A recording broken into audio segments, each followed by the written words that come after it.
You're listening to Cinema Rex. It's an Iranian film podcast. Episode 57, Majidi's Children of Heaven. Bachaye Heaven. بچهای آسمان.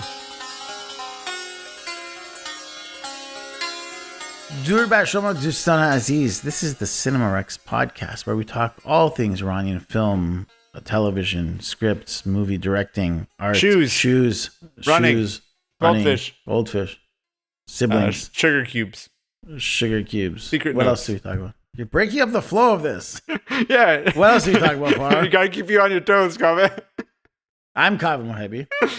And I'm Farhan Moradi. That's great. We have a guest today. Yeah, we do. Who's our guest? Do you know him? Have you met this guy before? Nope. I don't know a gosh darn thing about him. Why don't you introduce me and start with his bio? Rod Hafezi is very tall and handsome. Leaving his home at the age of 10 from Iran, Rod Hafezi arrived in Toronto, Canada with his family, where he matured into the man he is today. Upon completing his undergraduate degree in history and philosophy, Rod pursued an interest in travel and photography, where he discovered his love of capturing emotions and stories through images. This sparked his journey into the world of film, where he completed multiple music videos, short films, and commercials, and a feature film, having worn many hats along the way, including as a cinematographer, a director, and most recently, as one of the producers of the upcoming A24 horror film, The Undertone, starring Nina Kiri, releasing in 2026. Rod Hafezi, welcome to the show. Well, thanks so much for having me. It's good to be here. Nice to see your faces. Likewise. Rod, I apologize for that bio. We could do better, but no, I'm just kidding. Very beautifully written, Farhan. I like how he took us on a journey about his traveling and his diasporic interests in traveling from. You were born in Iran, Rod? I was actually so. This is not a lot of people know this, but I was actually born in India. Oh, rich man's Iran. My parents, I don't know about that. They were in Pune. They were trying to come to Canada as refugees, and they got pregnant with me and had me there. And I was only, I think, about like a month old when we went back to Iran, and they had my brother, raised us, and then we immigrated to Canada years later. Do you have an Indian citizenship? I don't, but I could get one, I'm sure. That's very cool. Yeah. I have a second cousin who I don't think listens to this podcast, whose name is Sina, but at like the age of 5, him and his brother anglified their names. So his brother's name is Sam and his name is Rod. So I've known Sam and Rod, and I've always associated that name Rod with Iranians. Wow. And so when I met you, I'm like, oh, just like my second cousin. And I instantly went to, is that his real name, or is that a mask for like Asghar or something? Right. That's so funny. No, my parents, I had an uncle who lived in Canada, and he said, hey, if you're going to be coming here, you may as well name him something that translates both to Iranian and, Canadian. And Rod is a Persian last name, usually. So I got that name. It means someone with lion-like sophistication, lion-like characteristics is what the name translates to, apparently. I was told as a child. You do match that description. I've read the police reports. I've met another Iranian Rod once. Yeah? My cousin? No, a different. The guy who fixed my rug, his son. His name is Rod. Rod the rug fixer. Great. Yeah. That's Rod a good name. Rugson. This is really unfortunate news for anyone who's listening to the podcast right now, because we are an audio-only medium and we don't offer you the divine pleasure of getting to see Rod in person. Because the first time I met Rod at a TIFF event, I was like, there's another handsome actor showing up to do some networking. And then he's like, hey, I'm Rod. I'm a cinematographer. I'm like, and you're an actor? He's like, no, I don't act. I'm like, wait, but you're a cinematographer and you also act on the side as a hobby, right? You're like, no, I don't. I'm not an actor. I'm like, this doesn't track. You're too good looking to be a cinematographer. You're very handsome is what I'm trying to say. Farhan is seething with rage right now. No, I'm not. I literally opened by saying that he was handsome. You know what? Chishmatun qashang mibine is what I got to say about that. Wow. Beautiful. Wow. Charming, too. Why are you not married, Rod? Tell the podcast. Why am I not married? Why are you not married? Your mom had organized this podcast for us today. Yeah. This is an intervention. We have 10 different women lined up. Yeah. No. My mom, God bless her. She's been so patient with me. We'll find someone for you. Are you dating? Are you currently seeing anyone? Not currently, but from time to time I go on dates and I enjoy dating. From time to time. Okay. So, I mean, we at the end of the podcast, we can put your number out there, your phone number and your email and your home address in case anybody wants to come and see you. No, he doesn't have to answer What that. are your interests? Do you want my address? Where are we going with this? I know where you live. I'll post it. I partially want to. I want to like put it out there so my mom knows that it's like, look, if I'm not married, if Rod's not married, like don't come after me. What are you saying, Fire? You don't have a chance. Can I say exactly. a blanket statement? You should get married whenever it feels right to get married. That's all I gotta say about that. There's no timeline. I'm with you. You know, there is a timeline, but you don't have to adhere to it, right? Yeah, Rod went to a divorce party last week. Divorce is at an all-time high. Is that true? It was a fantastic party. It was a great party. My friend was her divorce papers got finalized, and she wanted to celebrate this beginning chapter of her life with all her new friends, and it was pretty inspiring and beautiful. She didn't have a good marriage, and she celebrated at the end of it. Is the second part of the story that the divorce party was for two people and you showed up, you're the only one there, and there's like romantic music and candles playing? You mean was a divorce party? Yeah, exactly. Yeah. No, it was not. Well, congratulations on your friend's divorce. What we're really here to talk about is the film that I wondered, was this your selection? Wait, can we ask Rod about his film, or do you want to save it for the end, Kaveh? Oh, yeah. Right. We could save it for the end to like tee up what he's got going on. It's up to you. Let's put it in the front in case people turn off this podcast. Rod. Yes. You've been in the news a lot recently. Personally. Where are the bodies held? No. What I want to know is, you've had a tremendously wonderful year. You were the producer of a horror film. Why don't you talk a little bit about The Undertone? Mm-hmm. The Undertone? It's called The Undertone. Yeah. It's The Undertone. It's an incredible film. This was written by Ian Twasson. He wrote this horror that my friend Dan Slater, who's a producer on this film, brought this to me and said, Rod, read the script. Tell me what you think. I was reading it at my house, and I was so scared that I had to stop reading it and go to a coffee shop to finish it because I couldn't read this alone. I needed people around me to make me feel a little bit safer. And basically, the story is absolutely fantastic. It's about this girl who's going to be a caretaker for her dying mother. So the mother is like in a very end of life stage, and she also hosts a podcast, just like you guys. And the podcast is about paranormal activities. People call in with weird things that happen in their lives, and her and her podcast host Justin, go through it. And she doesn't believe in it, and Justin believes in it. So it's like that's the dynamic between the two. And what happens is somebody sends in 10 audio files. It's kind of like cell phone recordings of things that have taken place. And as Evie and Justin listen to them, they start mirroring Evie's life, her own life, and she kind of goes into this kind of madness, if you will, as the movie continues. It's a wonderful premise. Yeah, one location, very, very, very, great cast. Nina was amazing, and we had Adam DeMarco come in, and it was wonderful as well. Really, really good stuff. And we had an amazing mama who killed it. Her name is Michelle Doucette, and Michelle looks nothing like mama. And every time she was in her own makeup, I was like, how are you the same person as mama? It was amazing. Everyone from that film, like all the cast and crew that I've met, is so kind. Mm-hmm. Genuinely, like very, very nice people, which is really great to see. When we were making this film, again, this is Dan Slater's, knowledge of all of us. He's the one who brought everybody together, and Dan knew Ian really well and knew what kind of director Ian was and what kind of support system he needed to make this film. So he brought the right people to make sure it was a great environment for everybody, really, but especially for Ian. And this was a very close story to Ian, very close to, we filmed this in his house, and there's a lot of things that I don't want to talk about. It's his story to tell, but it's a very close story to Ian, and I feel like we needed to be there and kind of hold him and be kind throughout the process, which I think translated to a good film. This was shot in his actual house, in his actual house. Yeah.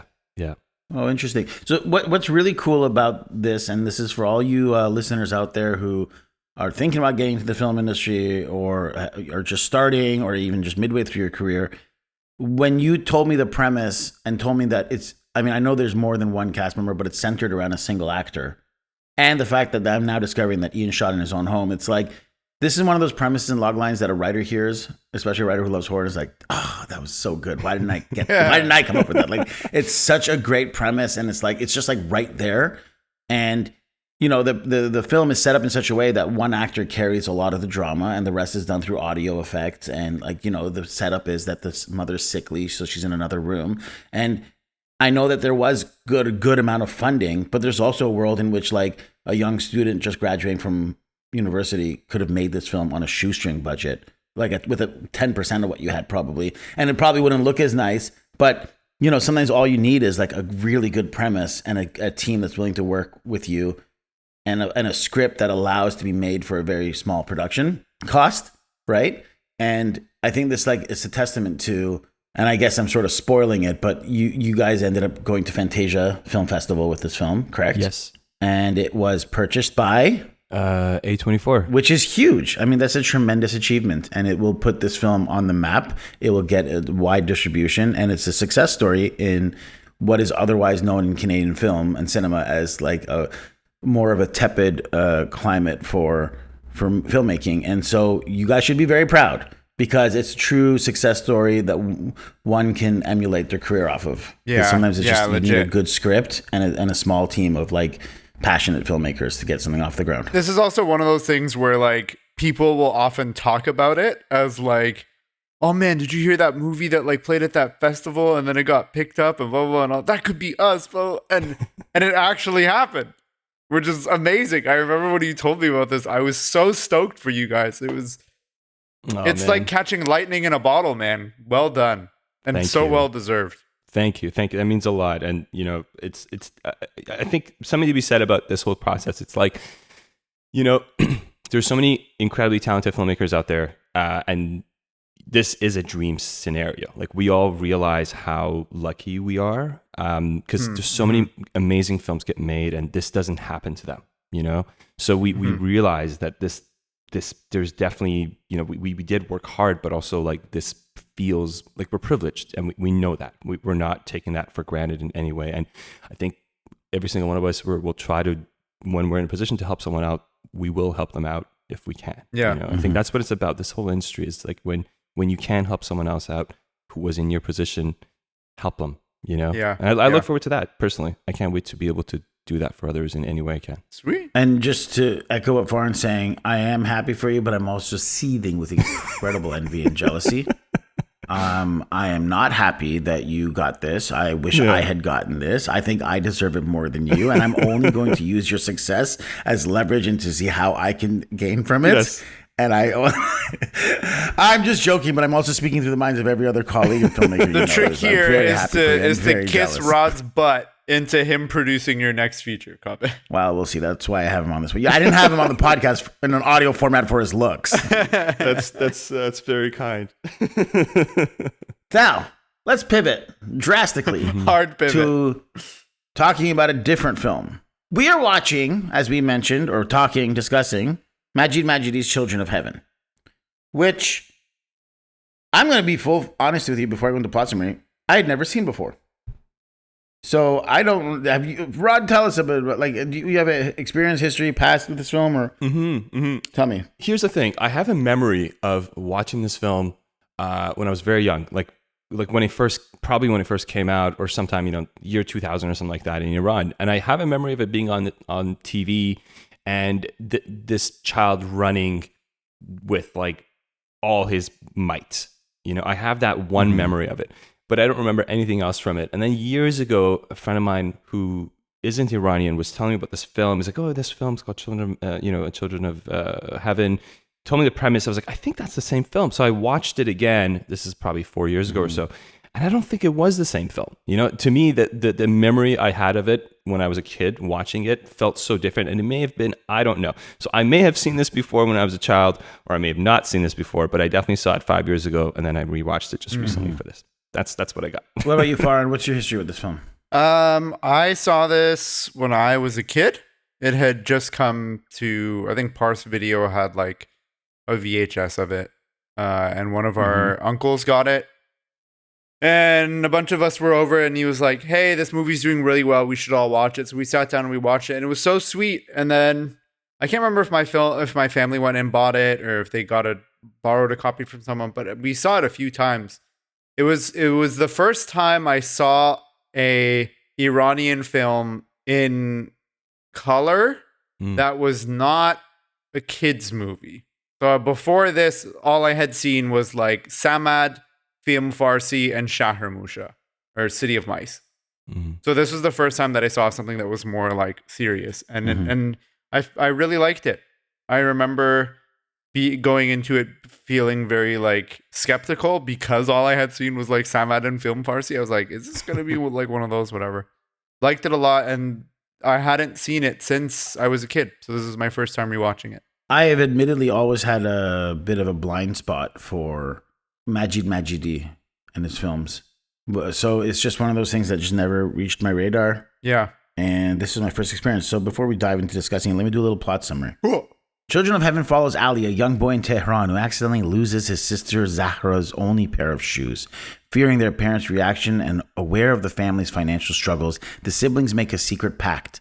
Zahra will wear Ali's sneakers to school in the morning, and he'll race to swap them for his afternoon classes. As they juggle this delicate plan, the siblings navigate the small but meaningful challenges of childhood, school pressures, crowded alleyways, and the quiet dignity of their hardworking family. Together, they search for a solution to their shared problem, discovering moments of tenderness, responsibility, and hope in the process. Ali's hopes rise when he hears about a local marathon in which the third place prize is a new pair of sneakers. It has a Rotten Tomato score of 83% and an audience score of 95%. So, I ask you, Rod, June, what did you think of Children of Heaven? I did enjoy the movie. I think it starts so beautifully. It's this, cobbler with his hardworking hands with this old shoe, right? And the second, and it's this, I forgot about the opening shot. and it's this long shot on this man just fixing an old shoe. You look at that shoe, you're like, who's fixing this shoe? And why would you fix this shoe? And it's already telling you kind of the whole situation in that one shot. It's a very long shot, which I really enjoyed that. And the film kind of continues with that premise, right? This idea that this family is just, there's so much going wrong for them, right? They're poor, they're so poor, and everybody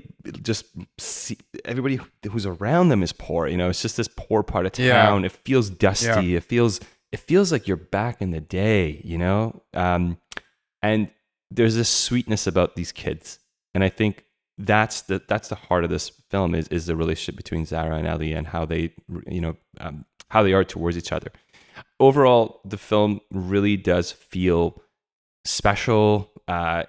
It carries this message of kids are pure and they do the right thing for the right reasons. I think that's the takeaway of the overall theme of it is that against all odds they always do the right thing, which feels really special. Yeah. Just to jump onto that, like the opening shot, as I sometimes will like pull opening shot corner, Kavya's opening shot corner. I really like what you're saying about how you linger on it, but the tenderness and care that this man is putting into taking care of the shoes becomes a thematic sort of through line.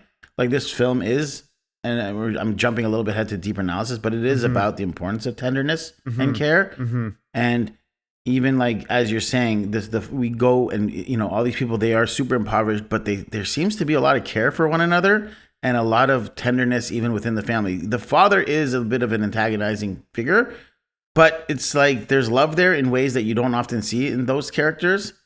And little moments, like little character details really early on. Like this father is, it's little stuff that is so telling. He's got all this sugar in front of him and he's breaking up the sugar. But then he asks his daughter to go get him a bowl of sugar for his tea. And she's like, but you have all of this sugar here. He's like, no, this sugar's for the mosque. Like, I'm not going to take that sugar. It doesn't belong to me. So it's like that small little detail, it's kind of tells you about him. Like this guy's an honorable man. Even when it comes down to all of the sugar, nobody would miss a little drop of it if you take it for his tea. He's like, this isn't not my sugar. Like, I'm here to do this job. So go get me that sugar. And that, I don't know. It's like really sweet. Those little moments that I'll go into little detail. I just thought was really, really I love the film, by the way. Yeah. I really was touched by it. Yeah. I really thought it was surprisingly sweet and tender, and felt in a lot of ways like a lot of reviewers I read online talked about this, how this is a movie for children. And I really saw that, like in a way that Where's the Friend's House might not be. It could still be a children's movie. Like Children of Heaven genuinely felt like a you could sit a 12-year-old or 10-year-old down to watch it, and they'll be totally engrossed. Well, and the stakes feel so high for a child, right? Yeah. Like, Where's the Friend's House? The stakes are high, but the stakes are a lot higher for the kid's friend, right? Right, yeah. And so the tenderness in that movie comes from, look at how empathetic this child is towards the plight of another child, right? In this movie, I think because the stakes are a little more closer to home, because it's literally our main characters are worried that their authority figures, so their parents, are going to find out and punish them. Yeah. Right. And there's more than enough evidence for adults, at least, to like watch the movie and be like, well, obviously the adults are going to understand if they knew the full context of what happened. But for kids, sometimes you don't know that, right? You don't know if the context will translate, or if it's just going to be seen as an excuse, especially because we're shown how they get punished for other things that are sometimes a misunderstanding. So you can fully understand the position that they're in. And I remember as a kid watching it, and the stakes felt so high to me as a kid watching it. Yeah. Right? Because I identified with it. Well, that's the thing, is like, the stakes of this film is I'm going to get in trouble. And when you're a child, those are as big of stakes can possibly be, as I'm going to get in trouble by mom or dad. Totally. Like and it's something that like is universal amongst children, and it's the most terrifying thing that could happen. And realistically, it's like, well, what's really going to happen? I mean, in that context, he might get a beating, like a spanking or something. But like, those are the height of stakes. And yet, if you're a child watching that, there's nothing scarier than I'm going to get in trouble, or I might get into trouble. I agree. And I think there's something to be said about the fact that you talking about empathy and Where's the Friend's House, and how he, the kid is thinking about his friend and that idea of empathy. This time, the empathy is also about his parents. It's almost like he's taking on the burden of the fact that they have no money. Yeah. And he feels that burden. The kids really feel it. It's such a small house, and you hear them talk about money, fight about money. The landlord is yelling at his mom about being late for 5 months, not paying the rent. Yeah. So this idea of the burden falling on the kids, and they feel that burden, is also there in a very nice, subtle way. But you kind of feel for these kids, right? Because they're just kids, and you you always want kids to be able to just be kids. But in this scenario, Ali can't be a kid because the responsibility is so overwhelmingly huge because of the proximity of it all. Yeah. There's something about the script too that is so like, when I first read it, and I'll go into more about it when we talk about the accolades this received, but this was the first Iranian film to receive a nomination for an Academy Award. Yeah. At first, you kind of think like that seems unjust because this film came out in 1997. It's like, what took so long? Kiarostami was making films for 20 years at this point. But when I was watching the film and I was like kind of marking the beats in the story, I'm like, this has very good therefore cause and effect. Like, therefore this happens, therefore that. Yeah. Which is like the cornerstone of modern Hollywood filmmaking and screenwriting. Right. Yeah. It's like this happens, like the good ones. Yeah. Trey Parker and Matt Stone talk about this all the time in their like screenwriting thing. And that in itself, like, even though you could compare this to Where's the Friend's House doesn't necessarily follow that. It's a little bit more meandering in a beautiful way. It's kind of got like, this kid's going to take his time. He's going to have a detour that actually has nothing to do with the rest of the film. Yes.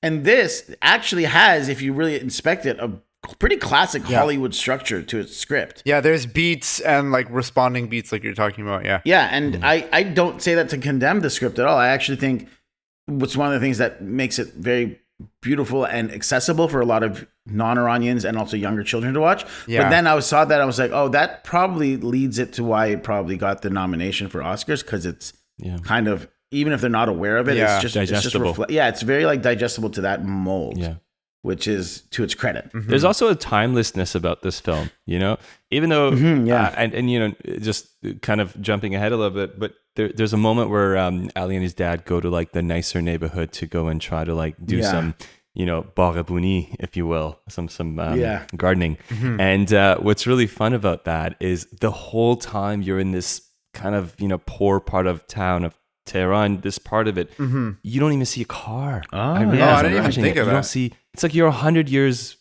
further from where you are Yeah, in this yeah. part of it. And it feels a little bit like a theater. Like Yeah. there's moments of it that feels like theater. Yeah. And then when they go on this journey to go to this new part of town, I was like, man, it's like a fresh breath air just being on this journey with them, because we were in this dusty kind of, the color palette is all very much just like mud, Yeah. And now Yeah. there's greenery, there's sky, Gates and fences and trees. Totally. It's this other side of the world that they have never also experienced, and Ali hasn't seen it. And it was just that part of the film felt really refreshing. And it really, it is, so much of this film is about class differences, if you think about it, right? Yeah. And that really cemented that part in the film. You really felt like, yeah, here we go. This is the other side. This is how they live. And the way they got treated was really interesting as well. Well, especially because when you see these types of movies, typically you're either always in the village, like you're always going to be stuck in that village for the story, and the class struggle would be like the cadre, the chief of the village versus the poorest farmer. Yeah. That will be the class distinction. Or in the more modern making, like the Farhadi films, it'll always be in the city, and you're always stuck in the confines of like the Tehran traffic or whatever, and you're never really seeing the village. This, you're right. Like, it's an interesting point, is like you spend time in both worlds, which you don't see usually that duality shown on screen. Yeah. Yeah, totally. I have a question for you guys. Hit us. Can you explain to me this whole shoe swapping thing? Because as we sort of highlighted in the plot summary, they share the one pair of shoes until they can find a better answer. And so the daughter's going to school in the mornings. When her school ends, she's racing home, and the son is waiting to wear the shoes so he can go to school. And one of my notes was, why don't they have class at the same time? That's never really explained. Is there something I don't know about timing of school?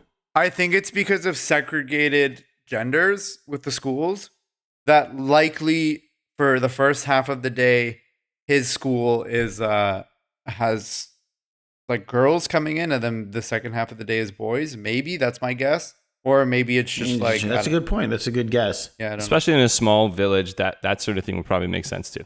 Yeah. They wouldn't have two different schools. Yeah. That feels like small detail that would have been good for the uninitiated, because I'm sure anyone Iranian watching that is like, oh, that makes sense. Like, yeah, it's more women's classes, girls' classes are in the mornings, but like not knowing that, I'm like, is this kid missing already half the day? I wasn't sure about that. Right. I mean, we realize he isn't because the principal yells at him for being late. For being late. Twice. Yeah. Yeah. Yeah. I always like it when people don't explain things, personally.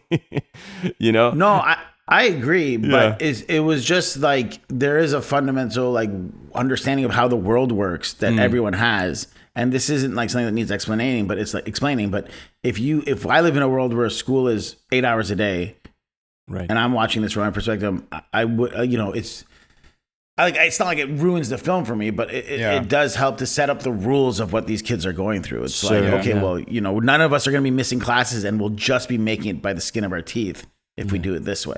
It's also possible that like this, like maybe to mitigate sizes of classes, even. Yeah. Maybe the older kids start earlier in the day, younger kids later in the day or something. Like when I was in elementary school in Coburg, it was the same thing for the younger kids. Mm-hmm. Like either some schools would alternate days where it was like Monday, Wednesday, Thursday would be one group, and then Tuesday, Thursday. You're all getting a half education in 1990s Coburg, Ontario? Well, they were longer classes if it was every other day, and that was only for kindergarten. Hey, that really puts the Simpsons joke of I'm from Canada and they say I'm slow, into perspective. That's funny. I really liked that there was the use of dramatic irony in the film. Mm-hmm. There's a number of times where the audience gets to learn a detail that the kids don't know. Mm-hmm. It creates a sense of drama, like an added layer of drama that like even the characters aren't aware of. Like, for example, when the kid talks about the shoes, getting the new shoes, I don't think they ever find out. Sorry, the other kid, the one whose parents buy the shoes or find them or whatever. Sorry. Yeah. I'm explaining this in the worst way. Rod, do you know what I'm talking about? Yeah. Because Zara goes to school and finds this girl wearing her shoes. Yes. Yeah, that girl. Yeah. the brother never finds out that those shoes went to the garbage eventually, right? He does not.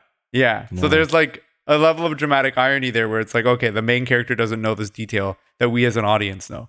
Or, for example, at the end of the film, how the kids are like sad because they're like, well, we won, but like we didn't get the shoes, we didn't get the thing we wanted, blah, blah, blah, is also a level of dramatic irony because then we see that the dad is coming home with a new pair of shoes or two new pairs of shoes, right? Yeah. And it's pretty subtle. Like, it's blink and you miss it because you're only seeing the back of the heels wrapped up in boxes and papers. Yeah. So it's not like a close-up shot on the full shoe. It's kind of like on his bike with a bunch of other purchases and flowers and stuff. And it's like tucked in the corner, you see the back of the shoes. So it's like, conceivably, you could miss it if you're not paying close enough attention, which is an interesting choice. Yeah. But the film focuses on shoes so much. I mean, if you think about the film, there's so many shoes shots, throughout the whole thing from the perspective and of the feet. Shoes and feet. Yeah, Tarantino's laughing somewhere. But this Salivating. is the man who took the shoes, the man who's collecting the plastic and old bread or whatever.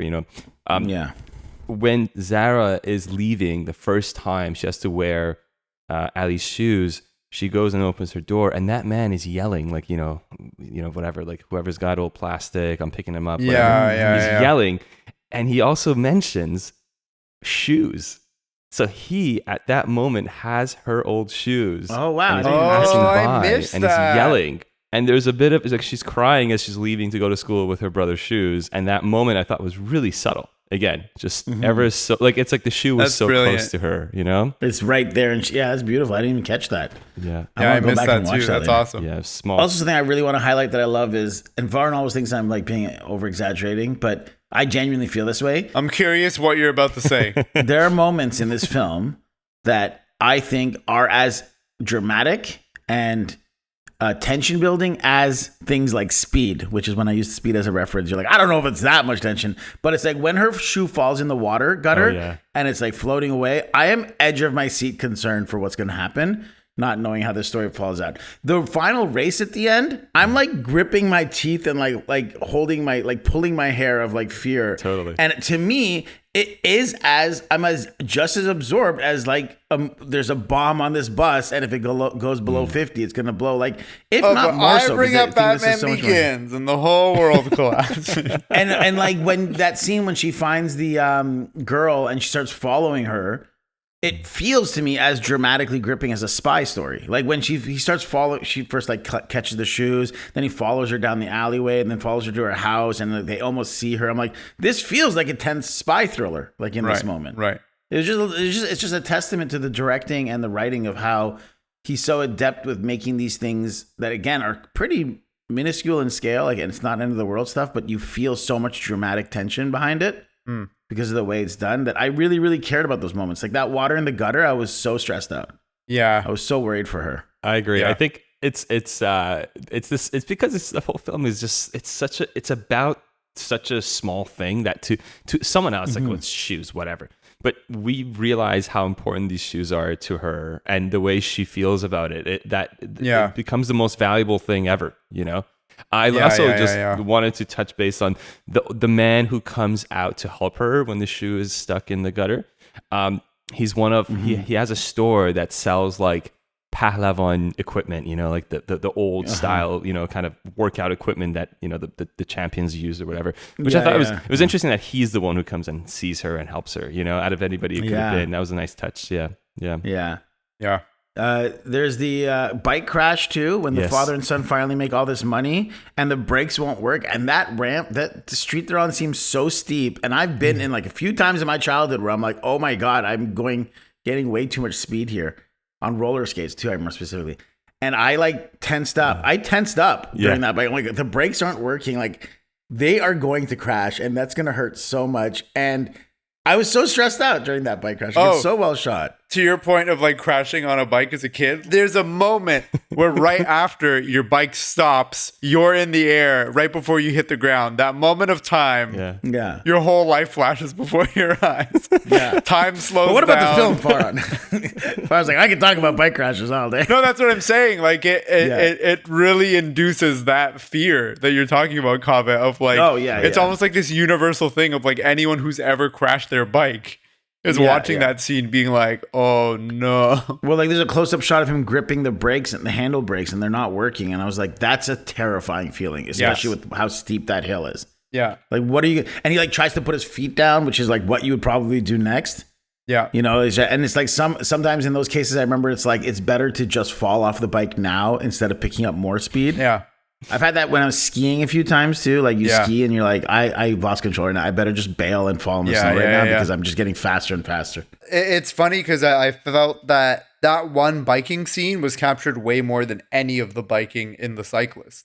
Yeah, you're the right. whole like the coverage of it. The coverage, like it felt more real. Like it felt stakes were higher. Like as the person was crashing, like everything to do with it. Which is funny because in this, it's just this very quick 12-second scene, but in The Cyclist, it's the premise of the entire film.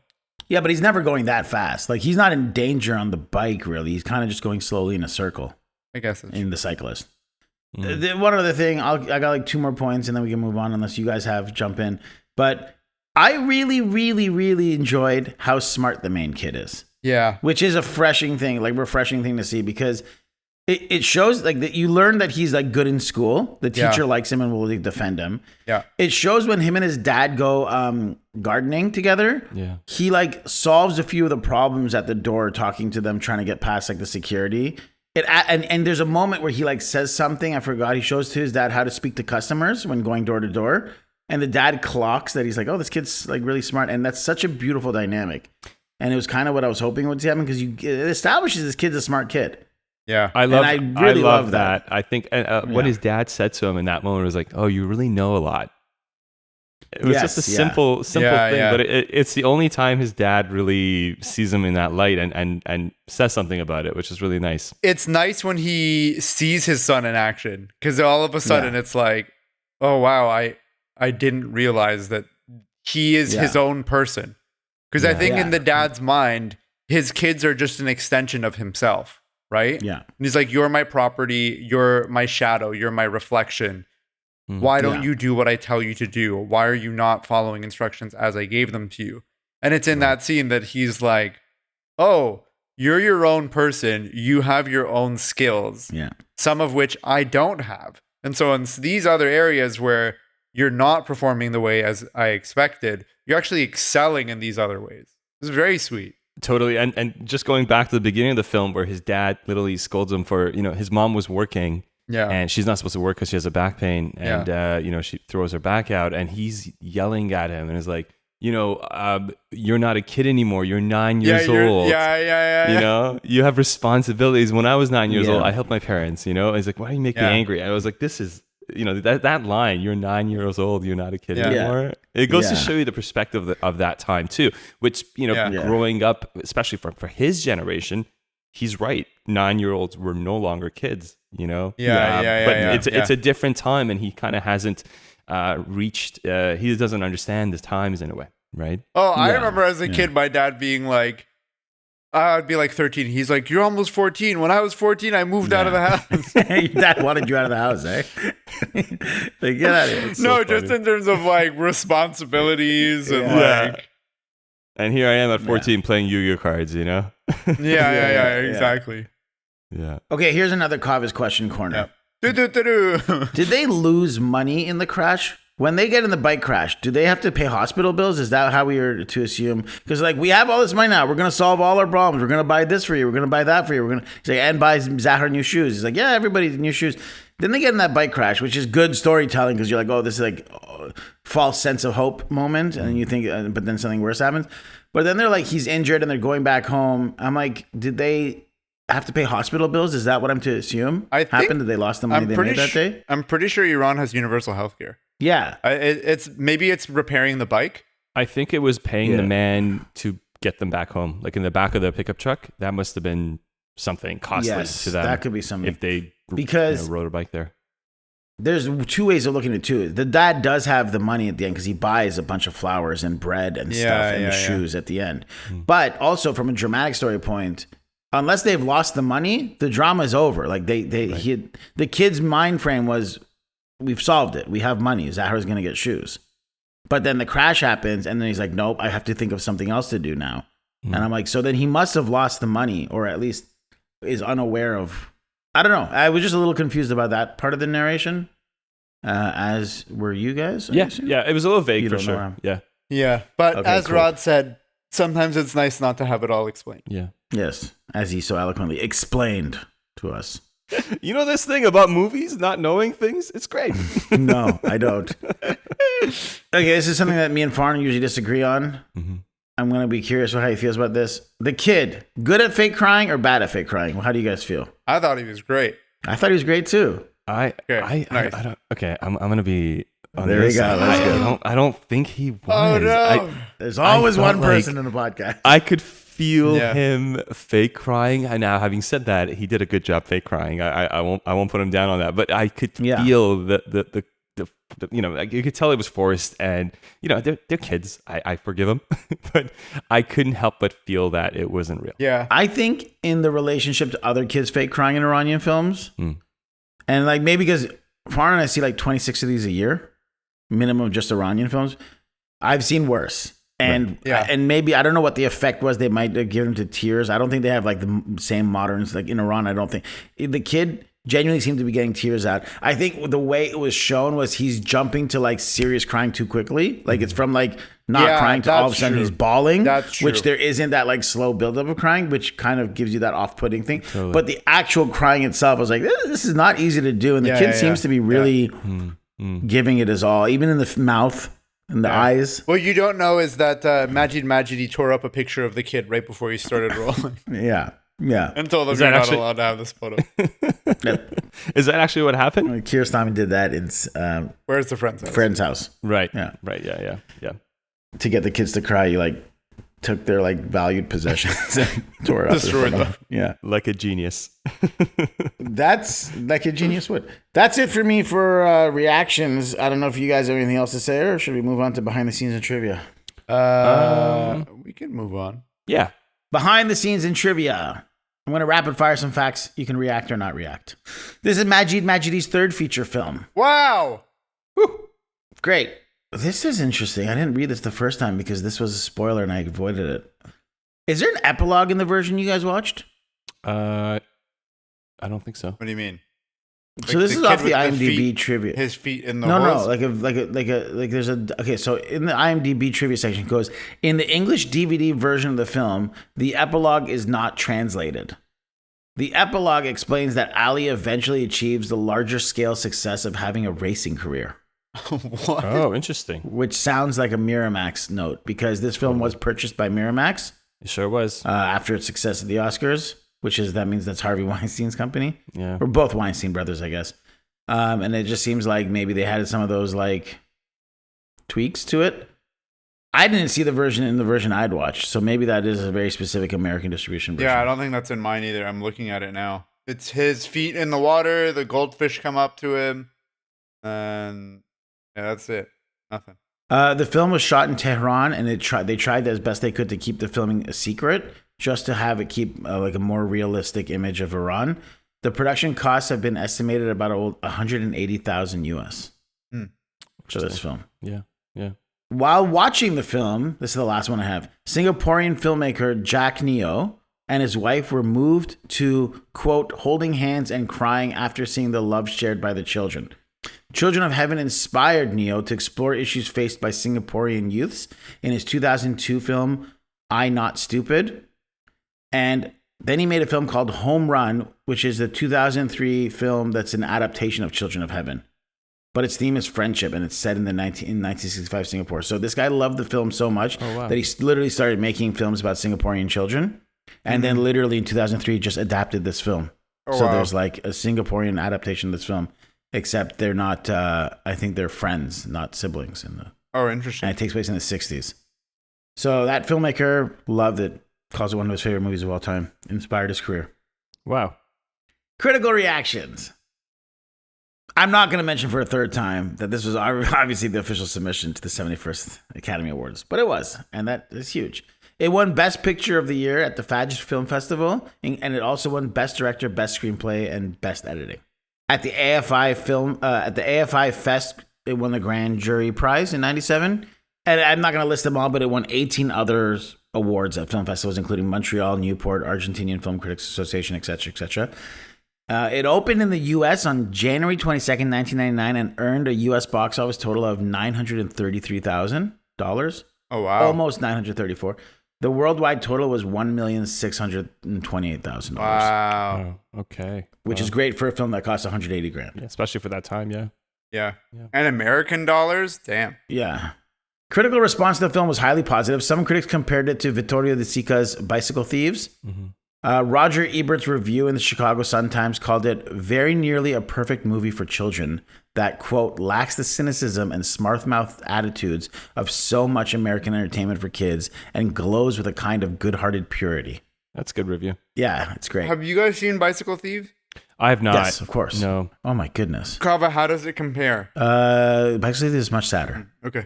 It's not a very hopeful film. Okay. So you seen it? disagree? I have not. I don't think I have. So do you disagree with? No, I don't disagree. I actually have. We'll get to it when I talk about double feature lineup. Okay. But Bicycle Thieves is main protagonist is the father, and it's like a day in the life with him and his son. Right. So the gardening scenes would be the closest allegory to, Okay. literally because they're on a bike too. Right. That's Italian, right? Yeah. Written by a woman. Screenplays by a woman.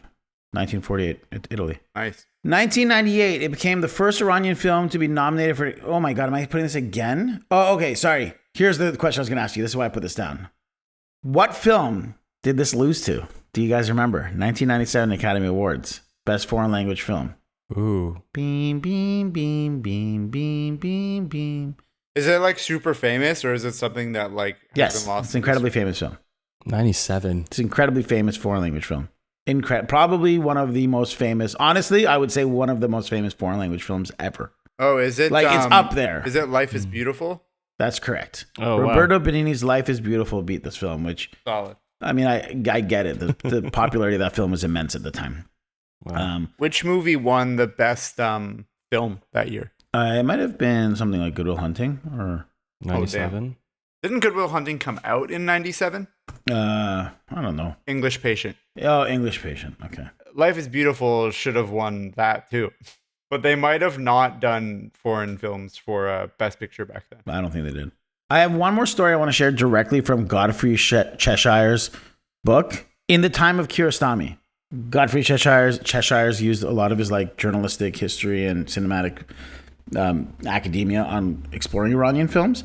Here's a direct anecdote from him. You guys listening? Listening. It's a good one. Yeah. The year 2000 also brought two of the most unexpectedly moving experiences I've ever had with Iranian films. In the spring, the critic Roger Ebert invited me to join him and his wife, Chaz, for a screening of Majidi's Children of Heaven at what was then called the Overlooked Film Festival. Majidi had acted in an early Makhmalbaf film and was a religiously oriented man who had good relations with conservatives in the regime.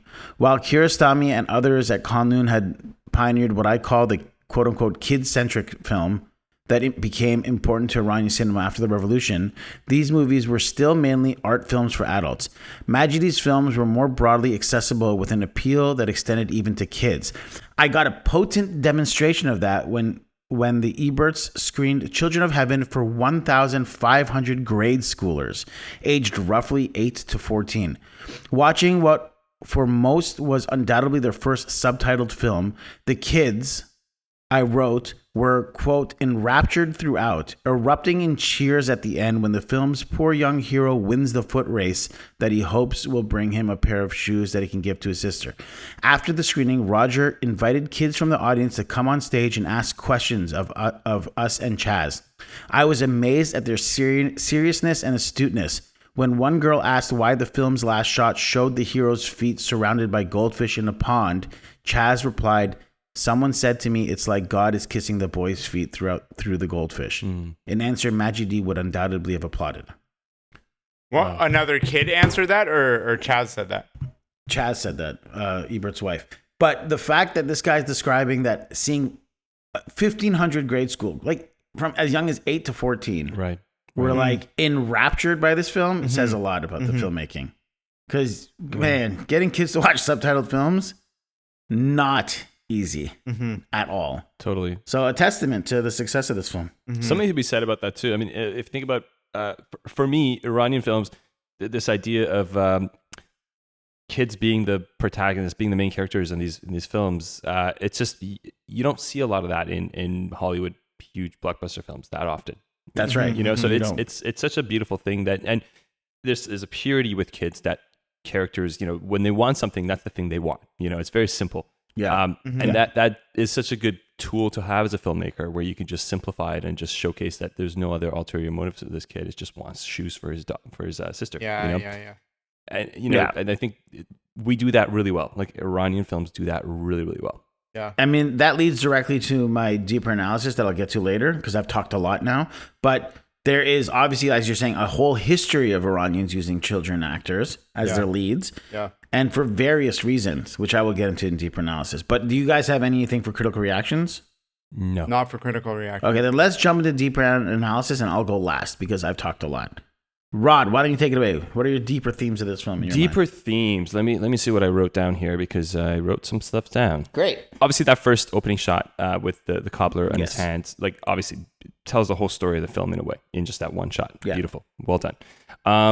I really enjoyed the part that you know, Zara brings the tea for her dad, asks, why can't you have all these sugar cubes that are right here? The dad very much explains to her, this is not ours. This is you know, from the mosque. Beautiful. Well done. Yeah. It just shows you that it's, you know, characteristics of these kinds of people. You know, they have nothing. They will never take something from someone else. It's really well done. Yeah. Also, that commentary on the rich and the poor in that scene is really good, because it's like they're doing it for themselves. Like they're not doing it for themselves. He has like piles and piles and piles of sugar cubes here. None of them are for him. All his labor and his hard work is going into doing this for somebody else. They have like a smaller little chunk for themselves that they have to go get, which is also reflected later when they go to their neighborhood, and comparing the two neighborhoods is like really nice.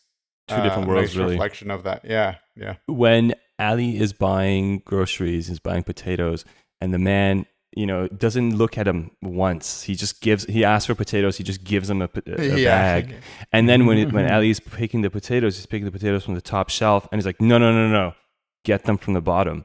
And he has to go down from the bottom and grab the shitty potatoes that are there. Yeah. You know? Again, another example of like how, you know, because they're poor, they don't get the better potatoes. And when he goes to pay for it, he's like, my mom said put it on the tab. He's like, well, you got to pay your tab. Yeah. And the way he treats him is very brutal. When Ali drops all the vegetables, it's pretty bad. Yeah. There's a moment where Ali's friend comes and asks him to play soccer. He can't go because his mom is sick. Yeah. Again, this idea that he can't be a kid is, you know, brought up multiple times. Yeah. I mean, he's 9 years old, Rod. He's got responsibilities. He's got to get a house. He's got to go get married. There was a moment in the film where Zara is writing her test, and she doesn't want to be late to give the shoes back to her brother, and she notices the teacher's watch on her wrist. And it's so subtle. And she asks, what time is it, miss? And the woman's like, you know, you have time. And she realizes she has no time. You know, again, such a beautiful, subtle little movement there that we see her perspective, you know. I really enjoyed this. This is an interesting part when it comes to the class difference. When Ali and his dad go into the new neighborhood, and, you know, the dad's having a difficult time connecting with these people. He rings their doorbell. He's like struggling to talk to them. And one person kind of yells at them, and they get on the bike and they run away. They kind of like run out of the situation. And the dad says, what kind of people are these? I didn't say anything to them. You know? Yeah. It's like the difference between the community-centered small town perspective to the city, which is everybody is a nuisance to you. You know, if somebody brings you doorbell, they want something from you. He's not used to that world, right? And I thought that was done in a very, very nice and subtle way.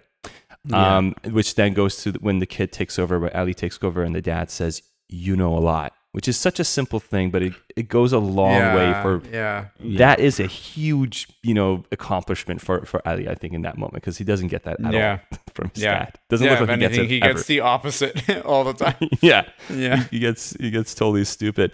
The deeper analysis aspect of the other boy named Ali Reza, where he like wants to play, and Yes. that scene was really sweet and beautiful, right? And here's a moment where Ali is forced to play finally with a kid his own age, and this other kid is like, he has no idea about what Ali's life is all about, but for a moment Ali gets to have fun. This is literally the only time in the whole film that he plays as part of his job. Yeah, as part of his job.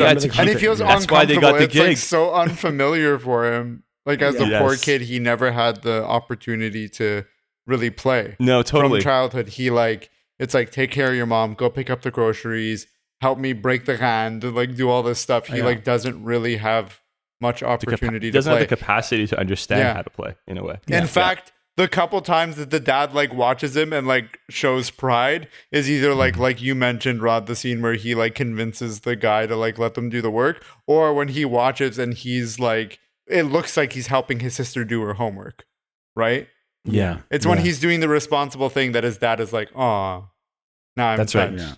Yeah. I'm but touched. playing, he's like, "You're wasting time. What are you doing?" Another thing that was done really, really well. And sorry, I feel like I'm taking a lot of this stuff here. No. Go ahead. When the race happens, there's a moment where these kids from this part of town are brought into the race, and they're brought in the back of a pickup truck, and they're very much like, you could tell this is from a poor part of town. There's no one else with them. It's just the kids and their coaches. And everyone else who's there, they have their moms, they have their dads, or their family, mostly moms, and they're giving them snacks, and they're wearing like brand new like running gear. And these kids are just totally, and it was such a two different worlds, right? Like one is being brought in like literally like cattle, in the back of a truck, while the other ones are this, soccer moms, if you will. It's very, very two different worlds, and it was done in a very subtle way, which I really appreciated. Oh, and to your point too, like some of those people are being presented as if like the trophies of their family or the best their family has to offer, and it's like manicured and pedicured and like groomed to like be these racers, whereas like he's there for his survival. Yeah, and his parents don't even know that he's there. Like no one is knows. there. No one can know that he's there. Yeah.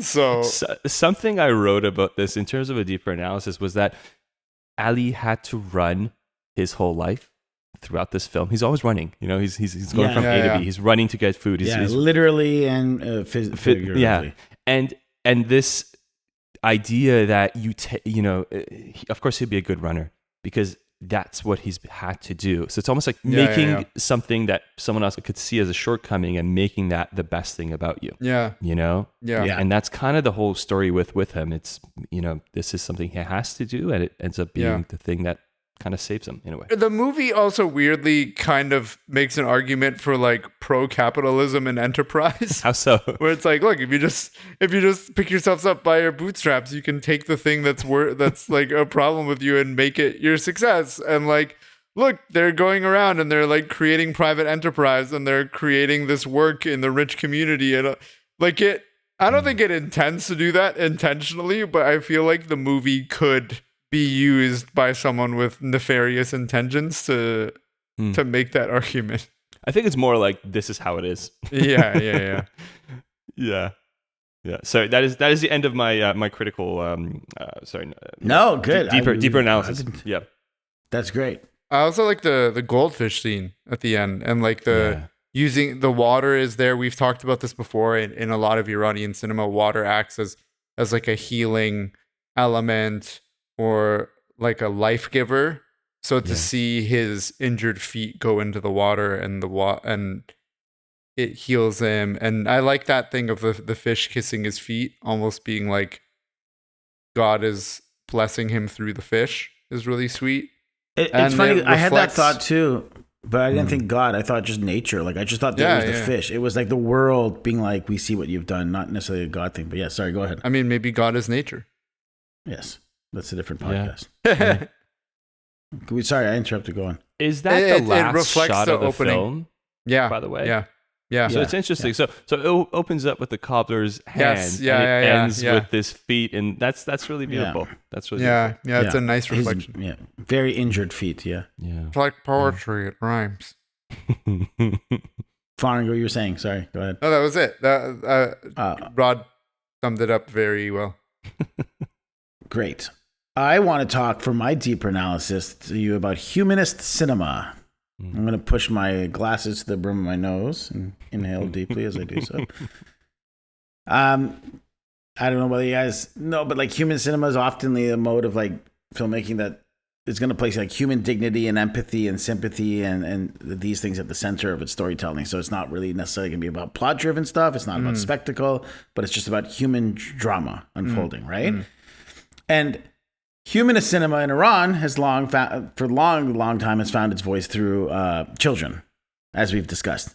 So there, in one of the books I was reading, Hamid Nafisi, my man, he talked about how there's these two Iranian writers and film scholars, Abbas Jahangirian and Masoud Mehrabi, who talk about there being 4 types of movies involving children in Iranian cinema. Okay. There's films for children. There's films about children. There's films in which children are substitutes for adults or a pretext of dealing with adult issues. And there's films with children acting in them. Some of these might obviously conflate together, but they use those 4 distinctions in their writing. This is like all 4. Yeah. Exactly. Yeah. And some of the best movies in Iran in the first decade of the Islamic Republic fit into a lot of like the best movies that you think about, like the 90s in Iran, they fit into these classifications, or 80s and 90s. And what Nafisi highlights is a defining characteristic of humanist cinema. Okay, so like we talk about Where's the Friend's House, right? White Balloon is the Panay film where the girl's trying to get the goldfish for her Sofra Hafsin. Children of Heaven, about trying to get shoes. There's so many more that we're talking about, but it's this idea of, in my assumption, these films, specifically this film, they're using children again, as you were saying, Rod, that how Iranians use children so eloquently and like unlike America, they're using it because the censorship laws at the time were like, you can't talk about these issues. They were so limited to what they could even do with women in their films. So the cheat around was like, well, if we talk about children, we can use children to talk about our issues as adults. Totally. And when I look at what their story is, and specifically what Majid is saying with these kids, my deeper analysis takeaway thematically is, if there was a theme, and I always go back to theme, is we have to look out for one another or else we're all doomed. If we don't take care of each other, we're all fucked. Yeah. And I think that's the biggest message. And forget that they're children. Imagine this was a story about 2 40, 50-year-olds. Yeah. It might even have a greater impact because adults are usually imbued with cynicism. But I think this is his way of using children to tell a story about how we are so screwed in this time if we as adults don't take care of one another. And look out for one another. Because these kids do that so beautifully and eloquently. And they literally down to sharing a pair of shoes and running their errands. And this kid literally sacrifices his own safety and well-being at school. He's running the risk of being expelled. But, and whether or not he's filled with guilt, poor kid, it's not really his fault. He put the shoes down for a second, they got thrown out. But he's like, this is my responsibility. It's just this beautiful way of saying like, man, let's just like have each other's backs. Yeah. And I think that's my big takeaway of what this is. And this is like classic humanist cinema to talk about something that important. That's beautiful. You're so right though. In terms of this being, making a bigger statement on the whole thing and culture, and as people, as Iranian people, we really need that message. It needs to be repeated all the time because of our situation. And it's really important that no matter what the situation is, you look out for one another, I think. And, the determination of this kid, the way Ali was, and obviously he takes responsibility for it. Like it's his fault that this happened, but the way he takes responsibility to make sure that, and I guess he's also doing it so that he doesn't get in trouble as well. But the way he cares for his sister is really pretty. The gift giving, when he gives her a pencil and he gets a gift, and because he got good grades, he gives her the pen, and those sweet moments of do it for someone else. That's always a beautiful thing when someone can do it for someone else, and he does. Yeah. And just to highlight other really sweet moments, because it should have been our reaction moment, but like when the little girl who's taken her shoes finds the pen and gives it back, it's such a like complex emotion for her, because she's like, "Oh, thanks for giving back my pen. But you Also, have you got my shoes." That's such beautiful setup storytelling. Yeah. Just the fact that the kid, when Ali gets caught the first time for being late, maybe a lazier film would have had the teacher ream him out the first time.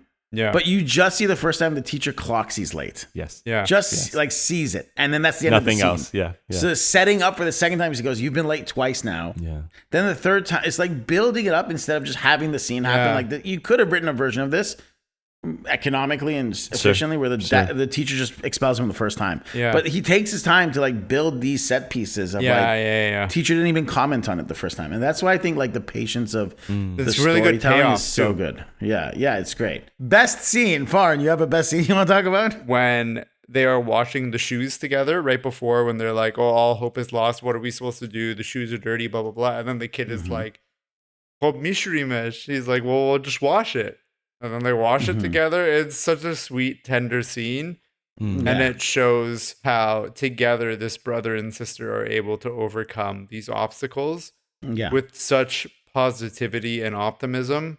I really liked it. That's your favorite scene, they washing the shoes. That's my number one favorite scene. Yeah, the Nice. brother and sister, they have this like post-mortem after the shoes come back dirty and haggard, and then they wash it together. Very nice. Rod. My favorite scene is when they're figuring out what to do about the shoe situation, and the parents are there. Their dad is slicing the sugar cubes into smaller cubes, and their mom's there, and Zara is writing a message to Ali secretly in front of their parents on this book, and they're passing this booklet back and forth. And they're like, what am I gonna do tomorrow? He's like, you can wear your slippers, and she says something. She says, "You are so poru." Which I loved, As she's writing it, she's like mouthing it quiet, like she's whispers. whisper mouthing it really slowly. Ali, you are so obnoxious. Poru. Yeah, totally. It's cute. And then she's like, I'm going to tell dad. And he's like, if he says he's going to beat us up, like beat us both, And I love that this becomes like their new secret. This idea that this is a pact. We're in this together. It really sets up the whole film in that moment. And then it ends. There's also a really subtle moment where their dad is like noticing something's going on, and he's just like he looks up and looks at them, and then looks back down. It's just so subtle, and I love that. It ends with Ali giving a brand new pencil to Zara because her pencil is essentially like destroyed. And I thought that was such a perfect scene, and the situation. We're all in this together, and you could feel the tension that they're feeling, and they're trying to communicate in this secret way. And we're kind of let in on the secret. This feels like very much like we're along the journey with you. That Mom and note dad writing can't back know. and forth. Yeah, it's such a universal thing for kids. Like you're with your sibling or or you're in in school. Class. Totally. Yeah, We've all passing done notes. it. Yeah. I don't know if you guys had this, but the breaking the sugar cubes thing, even that was something that I was familiar with. My dad used to make our sugar cubes when we were kids. Yeah. So it gave What was going on in Coburg? This was in Coburg and Leamington, actually. I mean, well, think about it, right? There was back then, there was 2 or 3 Persian markets, but they were in Toronto. They were in North York. Yeah. So if you run out of sugar cubes, it's not worth it to drive all the way to Toronto to get Persian sugar cubes from there. And the ones in the store are made to dissolve, like in grocery stores, dissolve the second they get wet, right? Yeah. Persian sugar cubes, for those who don't know, They're dense. they take a while to dissolve because you're meant to put it in your mouth and drink the tea through it. So it's meant to be able to withstand being wet. Especially when we lived in Leamington, where it was 5-6 hours from Toronto. It was just easier for my dad to just make the sugar cubes, and then he would sit there and break them into a pile of sugar cubes the way that this guy did in the movie. This is very reminiscent. So I have a question. Where did your dad get the big sugar cube? You know what I mean? You make it. You make you make the sugar cube? Yeah, you get sugar and water and you mix it into the consistency of packing snow, and then you pack it down onto a big tray, and then you let it dry. And then once it dries, the trick is to pack it really dense. Right. Once it dries, then you break it apart. Some of my most tender memories as a kid is like sitting down with my dad and like breaking the sugar cubes into pieces. That's lovely. But that scene hit for so many reasons. Like that nostalgia was hitting deep. Pavel, what's your favorite scene? The gardening scene. All right, damn, that's poetry. Where we talk. No, okay. My favorite scene is when the father and son go gardening. I liked all of that. I liked the little it almost seemed like a departure from the main storyline to go into this like little B plot thing, which I really enjoyed. I love all the stuff with the rich kid who invites them in, and how our main character Ali sort of saves the day and shows to his dad that he's really smart. I also had if we're doing runner-ups, I also did like the final race a lot. It's a really cool dramatic moment, but I think just the father-son bonding really got to me. So that's my favorite scene. Yeah, that was really beautiful. That final race, there's this one wide shot where all of a sudden all the kids come running over the hill and turn the bend. I'm like, this is a stampede. At the beginning. This isn't just a normal. It was too many people running for sure. I have a runner-up here as well. Go for it. It's when Zara finds out who this other girl is and she follows her home. But what I like about it is when she brings her brother, she brings Ali over to be like, hey, I found the shoes. And when she does, she finds, the door opens and she's playing hide and go seek with her dad who is blind. And in that moment, they realize there is nothing they can do, and they both just walk back home. And I thought that was so beautiful, and also for them to realize that there are people who struggle more than we do. It's a beautiful part of the film to kind of as we're watching it, we think they are the worst off of the worst off, right? But then they realize there's someone else who has it worse than we do, which I think it's that tenderness, it's that beautiful perspective, and again, the kids being pure. It really showcases that. And it's also done tastefully. It's not like, oh, look how horrible this blind guy's life is. It's a scene of him playing with his kid. Yeah, totally. It's just they recognize it. It's also this weird, though, the contradiction there is that father seems to have way more love for his kids, and that family genuinely seems happier than they do. That's right. Despite his circumstance though with being blind, that father scoops the kids up by the doorway and plays games with them, and the mother sees the daughter at the door in an earlier scene and hugs them, and it's there is a thing of that there's just more love in that family, or they're expressing it more. Totally. It felt very Arrested Development, that twist of he's blind and the man was blind. I loved it. That was a great scene. Yeah. In fact, Ali was pretty sure that those shoes would be his if he could just stop the blind dad. He could not. He could not. Damn, that's poetry, where we discuss our favorite quotes from the film. I had one clear winner. I could just say I didn't really have one single sentence that really stuck out for me. But listening to you guys talk and reminding me of moments, I think that thing that touched me the most is when his dad says to his son, wow, you really know a lot. And in itself isn't a beautiful quote, but I think it's such an important turning point in the story that I think it's very effective. And I think that's one of my favorite moments just because of everything I loved about what was happening there. So I would say that. You really know a lot. MashaAllah, shuma kheli balade. Go ahead, you guys, either one of you. Mine is when the dad says, you're not a kid anymore, you're 9 years old. I was that's hilarious. Especially because it's funny, but it's also such a universal thing. I was told stuff like that, and I had friends who were told stuff like that I'm this is great. How much younger does his dad want him to be? What was the cutoff? When would he say that at 7? Would he say that at 6? You're not a kid anymore. You're 6 years old. What was the cutoff for kid for him? Seriously. My line here that I really like a lot is actually it came out a bit of a comedic relief.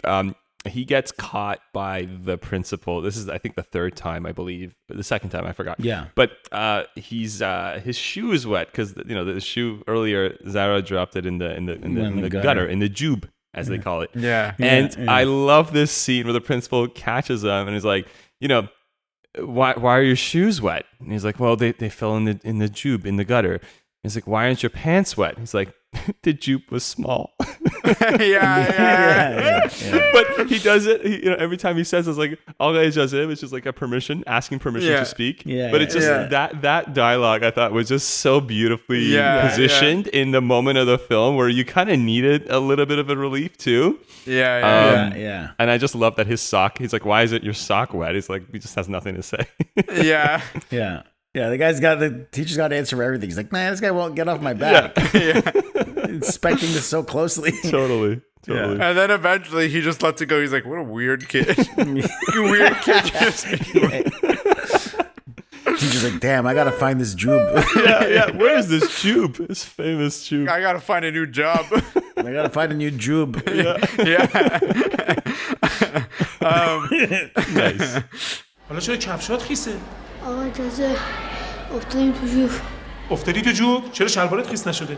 آقا اجازه جوبش کوچیک بود. جوبش کوچیک بود؟ چرا جورابت خیس نشده؟ Favorite performance? I think I'm torn between. You know what? I'll go last. Okay. You guys go first. I'm trying to find it.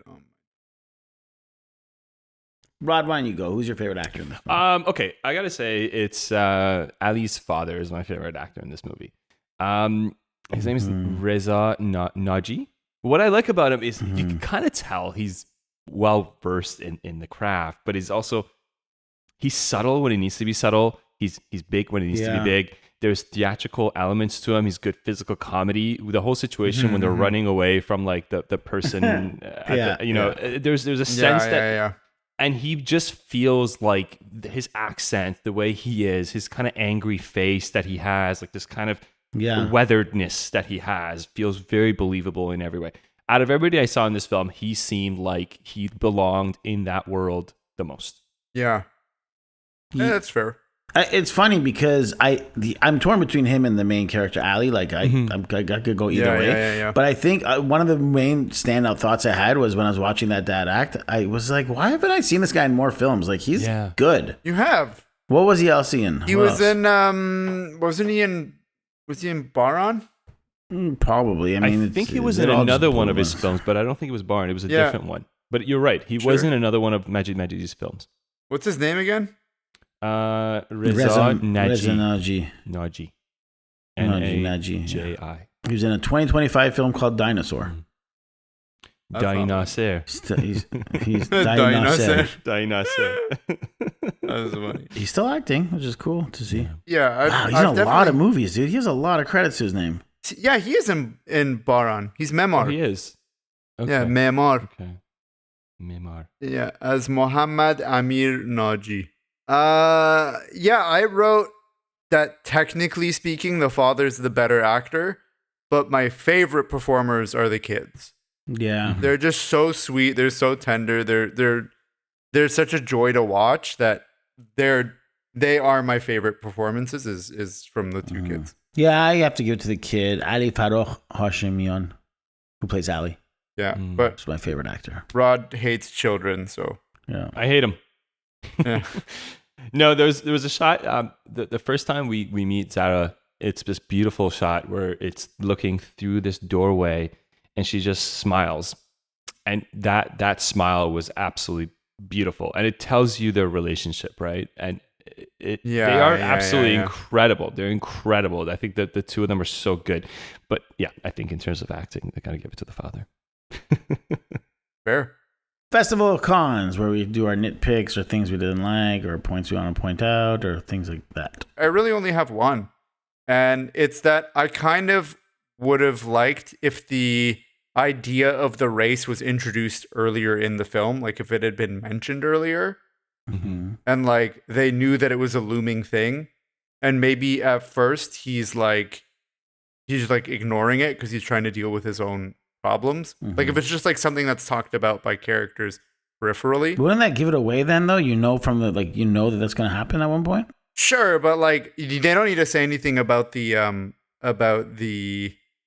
prize. Do you know what I mean? I know, but you're still going to be like, I don't know. I just want give me Chekhov's gun. you want Mention it somewhere in the background earlier on in the film. I guess it's not really a nitpick. prick pick. Yeah. Yeah, my only pinprick nitpick is I still feel like they should have explained the school thing a bit. Not for foreign idiot audiences like me, but I think like establishing the rules of like if the kid had just been like, this will work. We can make this happen. Your classes are in the morning, they end at 3. Mine start at 3. Right, yeah. We're gonna be cutting it close, but like this can work for like this we can, and then I wouldn't be like, because I'm pretty they sure could have nobody just walked through it together as their plan. Yeah, this might have been. I guess this was like post-Islamic stuff, even if it was this. But I don't remember my parents ever mentioning that school was divided that way. That like that's the women went post-Islamic. earlier. Yeah. So that might then like. Yeah, it just seems like something I've never even seen brought up in any other Iranian film. Rod, you left when you were 10. What was it like when you were there? Is your question, did I go to school with boys and girls? You didn't go to school. You went with boys, but were they happening at different times? Yeah, it was a different school. The boys went to one school, girls went to a different school. It wasn't but divided. At the same time. Same time. Yeah, same time. Yeah. But also, we were in a more modern town than this place. So I think this wins.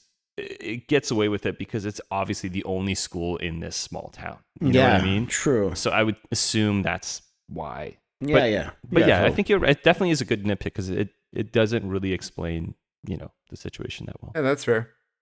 Yeah. A pinprick, like Ovid Pinprick. so eloquently put it. I don't even have a pinprick, but I have something that I did see, which I thought was interesting. It's the girls. Boom mic.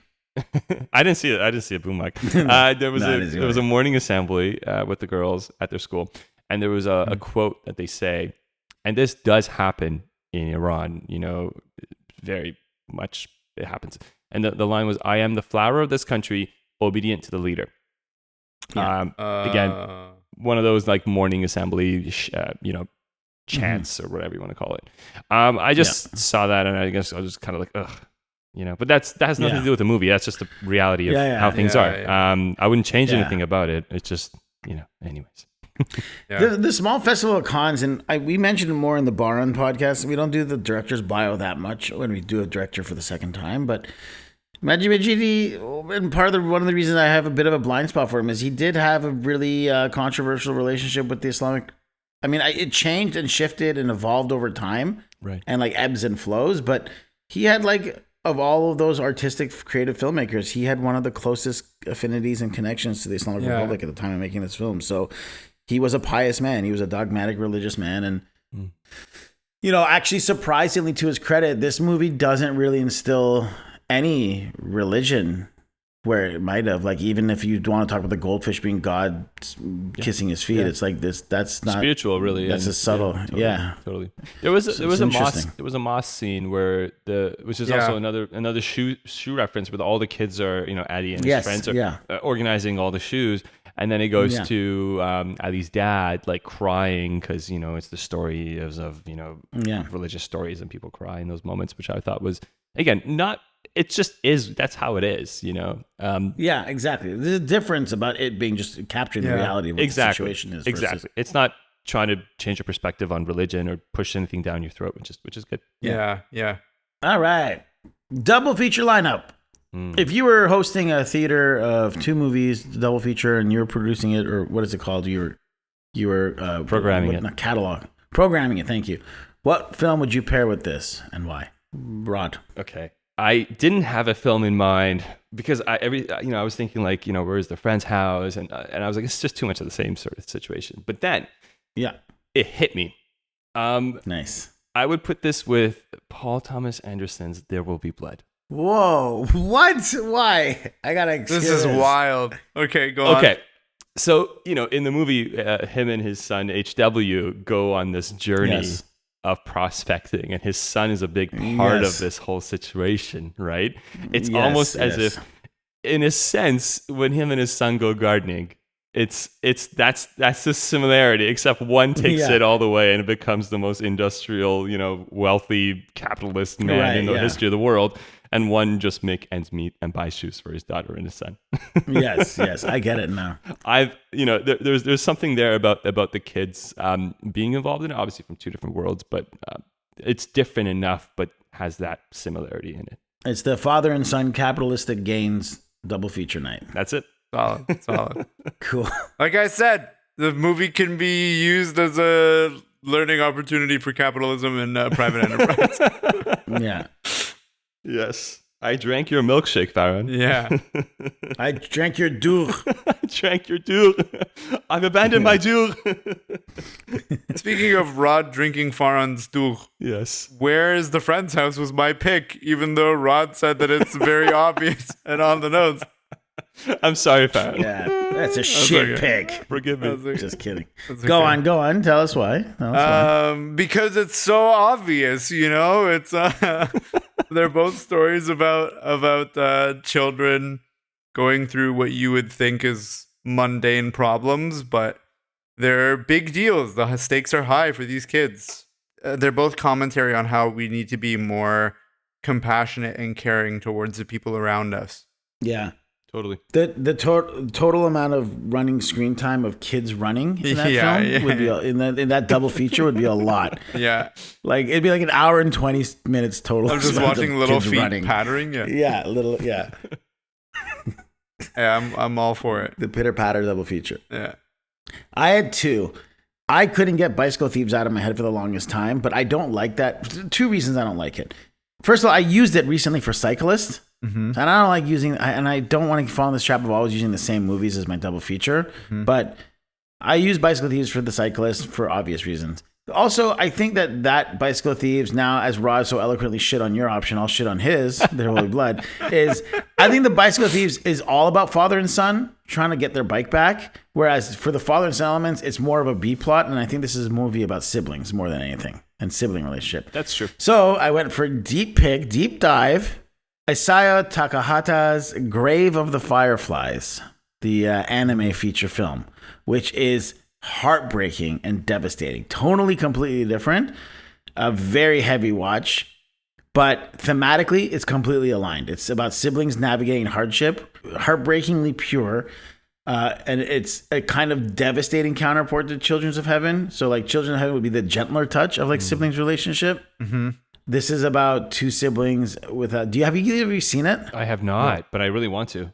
Yeah, that sounds okay, great. Listeners of this podcast who have seen this film right now, we were like, ooh, because most people no cry one during listening this to our movie. podcast has ever seen this obscure movie that you just mentioned. This is me now shitting on Kava's pick just to bring things full circle. Why are we all shitting on each other here? No. As long as there's off-tabas involved, no harm, no foul. You're going to want to edit out you saying nobody's heard of this film. Oh, I was joking. That was Like, people that will was like not a unsubscribe serious to statement. us. That was not. I that know, was but me like just people trying to get under unsubscribe. your skin specifically. It's fine if you haven't seen it. But Yeah. to be like, no one's ever seen it, it's No. like... Assure you, I was saying that to get under your skin, especially because I thought it would be funny if we all made fun of each other's picks one after the other. Well, Grave of the Fireflies is anime, which I don't like anime that often. It's not a Ghibli film, but it's like equivalent of Studio Ghibli film. Yeah. But it's as popular and like it's like people often think it's one of the Ghibli films that's like one of the more popular ones. Yeah. You will cry during this movie. It's very, very, very sad. I've seen bits and pieces of it before. Like all seriousness, Oh, so you've heard of this film? I 1,000,000% thought this was a Studio Ghibli film. Wow. Yeah, it's not.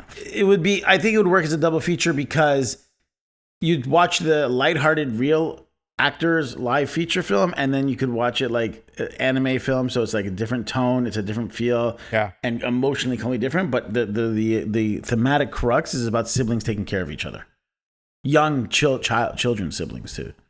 So that's my pick. All right, Hollywood remake. Would you do this into a Hollywood remake in 2025 if you were a producer who got to be tasked with hiring the director, the cast, the crew, the team, everything? I wouldn't, surprisingly, because I think the film's modern enough and still good enough in its own right that Just see the film. What Like, if it came out- A24 came to you and said, here's $10 million, you have to remake it? Well, I'll do it for the money, but I don't think it needs to be. How would you do it? I would hire Majidi to remake the movie with a bigger budget. I do have something. Okay. I could Yeah, see go this for it. being made by Wes Anderson. Yeah. I think I said that it for would be a few movies before. Wild. Yeah. Okay. I could see it's quirky. It's about shoes. This idea, it has all the right things to go in the quirky way, you know. Totally. That's a great answer. And I have a question. Yes. Is the movie using old French rock songs or is it using old Iranian rock songs? Oh, you better use old Iranian rock songs. I mean, Okay, just to okay. give some, you know. Are we cool now? Is this? Yeah, definitely Iranian. Would it be in English or Farsi? It would be in English, but with Farsi songs the whole way, because it's a Okay, Hollywood okay. remake, you know. But what I really like about, and I'll say this about Wes Anderson, he makes movies for the 10-year-old in all of us. This movie is for kids. Kids can watch it. It's for everybody. But I think he could do a really good job of redoing this in a way that all those feelings we felt watching this movie can come across in a modern way, in a Wes Anderson way. Yeah, that's good. I had picked him for, I think, do you remember what film I had picked? I said Wes Anderson version of something we had done. I can't think remember it was now. like Where is the Friend's House or a movie like that. But I could see that. Yeah. Good. Farhan, June. What Hollywood remake? Would you do it? How? When? I said no, but if someone was like, here's money, you have to make this, then if I was making it for a Hollywood audience, I would actually make it almost more like push it in the direction of like a Rudy in terms of vibes. Yeah. Like Yeah. feel good, make it for like middle America. And at that point, I would like 100% introduce the whole thing with the race way earlier on in Yeah, the film. in that case, you should. And there's like training montages and like the first race that, and there's like a couple of races, maybe 2 or 3 races. And it's like, oh, maybe the first one he doesn't win, but he still qualifies and he's further back in the race. Kind of like a Cool Runnings meets Rudy meets this movie. That's how I would do it. I like that. I like that a lot. It kind of, the whole third act does end up feeling like a sports movie, and Yeah. that race is very much like Chariots of Fire. Yeah, You know yeah, the Chariots yeah. of Fire Yeah, movie. yeah. Dun, do do do do do. Why do you keep bringing up these obscure movies no one's ever heard? Francisco, I'm joking. This ending is sort of like the ending of Batman and Robin when Batman and Robin had to stop Mr. Freeze. yeah, exactly. There you get it. All right. Final thoughts and grades. What would you grade this film, and what are the final things you feel has been left unsaid? I give this movie an A, Okay. and I might even be wanting to push it to A plus. But I think an A is really, really solid. Solid. I just feel like the only thing that pushes from A plus and A plus plus is I don't even know. Like I don't really have a good justification. There's no flaws in this film, in my opinion. But it's not flawless, if that makes sense. It's not outstanding. It's just not like I reserve those for like my favorite A plus and A plus. Get like my 5, 10 Yeah, favorite yeah. Iranian films of all I got time. you. Get I got those, you. and I feel this is just outside that pocket. So A. Okay. I thought the movie overall was very sweet. It was tender. I love the kids in the movie. It's a very simple story, but it carries. It carries your interest. It could have used a little oomph, if that makes sense. Like similar to what Kava said in terms of like, it's a very good movie. I never said that. I didn't have any. I didn't buy any flaws in the film, but I think that there's definitely more.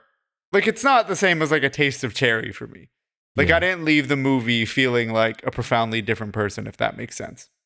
So for those reasons and more, I'm giving the movie a B. Wow, it's low. I was very close to giving it a B plus, but the thing is, like when I look at my list, I feel like my breadth of like the extent to which I'm giving things grades is like super expanded so that I can try to fit more movies like above and below each other.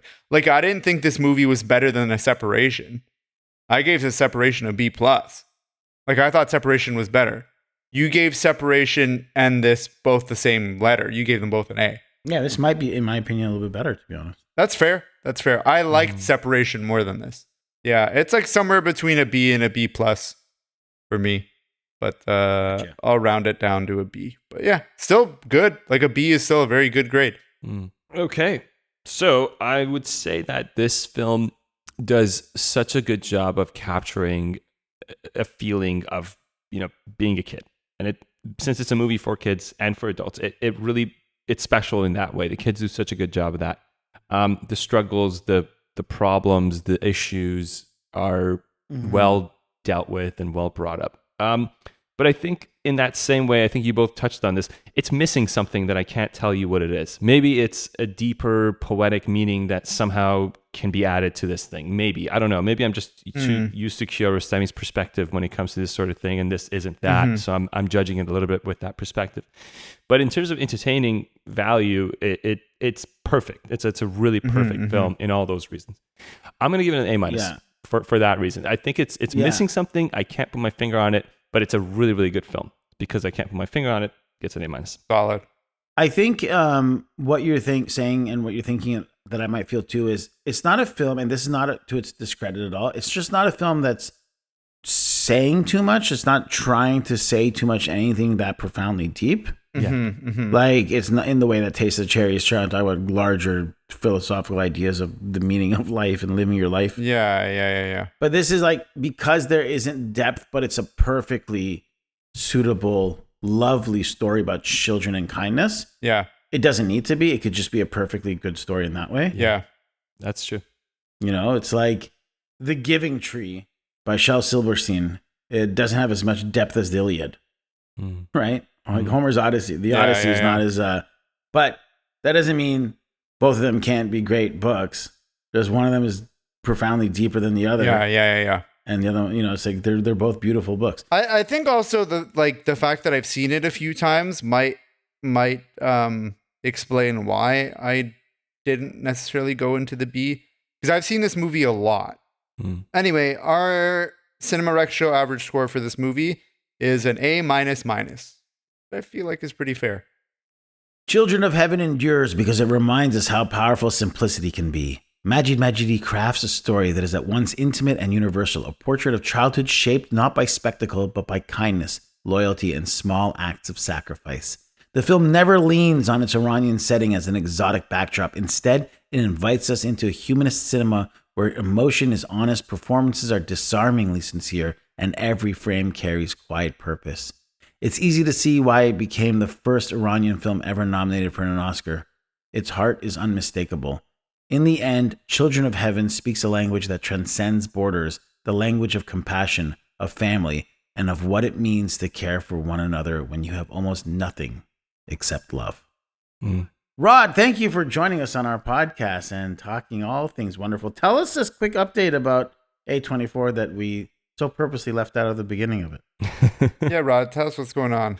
Well, we have some exciting news, and basically we were told that the Undertone has been accepted into Sundance, and we are very, very excited. That's great. Congratulations. Thank you That very is much. what I had walked in on the tail end of and pretty much thought I'd heard. That's right. That's really great news. So that's the biggest festival it's been put into right now, right? Yeah. Essentially, we got into Fantasia and we won Best Canadian Feature there, and then A24 acquired it, and they said, "Hey, no more festivals." But then they actually submitted it because Sundance made sense, and it got in, which is really exciting. That's great news. So that's in January, correct? End of January. Yeah, that's right. Will you be going? Yes, That's amazing. it's the last Sundance. Well, it's the last official Sundance taking place in Utah before it moves to Colorado. It goes to Boulder, Colorado. Oh, right. Yeah. Does it have to do with does it have anything to do with Robert Redford's death? I don't think it did. They were going to move it either way, but also the fact that Robert Redford died, it feels like a special Sundance this year. So Interesting. Yeah, for sure. That's his first one since he died. And foreign Robert Redford created the Sundance Film Festival. Nice. Yeah. That I knew. Okay. Yeah. Named after what? Butch Cassidy and the Sundance Kid, baby. I was waiting for Farhad to answer. I would have knew he never didn't made that know. connection. Really? Yeah, it's his Butch Cassidy and Sundance Kid. If you had given me enough time, I would have made the connection, but it literally, for whatever reason, never occurred to me. That's cool. So people, if they're at Sundance, they can get tickets to see your film. Yep. Please come see it. Let us know what you think. It's called, remind everyone? The Undertone. The Undertone. All right, great. Thank you, Rod. Thank you so much for doing this. Please come back soon. Think of another film you'd want to do. Absolutely. You're welcome to step into the office anytime, metaphorically speaking. Yes. Rod, thanks for coming on the show. Thank you so much for having me. I really appreciate you guys. And I love this podcast so much. I love listening to it. So thank you so much for having me on. Yeah, you're very welcome. Farhan, thank you for being on this show with me. I appreciate all that you do. Thank you, Kaveh. You know how I feel about you. Unfortunately. To all of our listeners, thank you for tuning in and be'omid didar. Like, comment, subscribe. Bye.